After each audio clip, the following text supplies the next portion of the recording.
Assalamu алейкум жалпыңыздарга өт тууралуу маалымат берейин.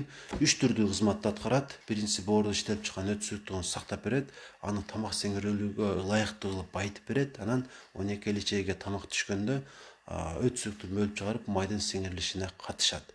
Өтө көп себептерден улам жабыркашы мүмкүн бул органыбыз. Эң негизги бешөөсү төмөнкүлөр.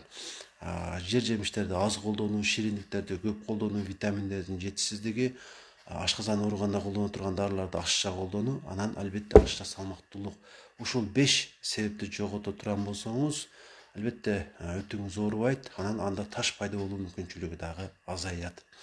Анан боорубуз жакшы иштесе, бүтүн болсо, анда дагы өтүбүз оорубайт. Ошондой эле эртең мененки тамакты өз убагында жеп жүрчү болсоңуз дагы өттүн жабыркашы кечеңдейт. Жана дагы эгерде өтүңүздө ташыңыз бар болсо, эч качан аны алдырууга шашылбаңыз. Анткени өдөдөгү кызматтарды аткарып турчу болсо, сиз үчүн, ден соолугуңуз үчүн өтө пайдалуу. Качандыр баары бир алдырышка туура келет, бирок ошол күнгө чейин дагы, ошол күн келгенде дагы оору гана болот. Өмүрүңүз үчүн эч кандай коркунуч жок. Зарыл болгондо алдырып кое бересиз. Анан ошо 5 себептин бирөөсү албетте ашча салмактуулук деп айттым.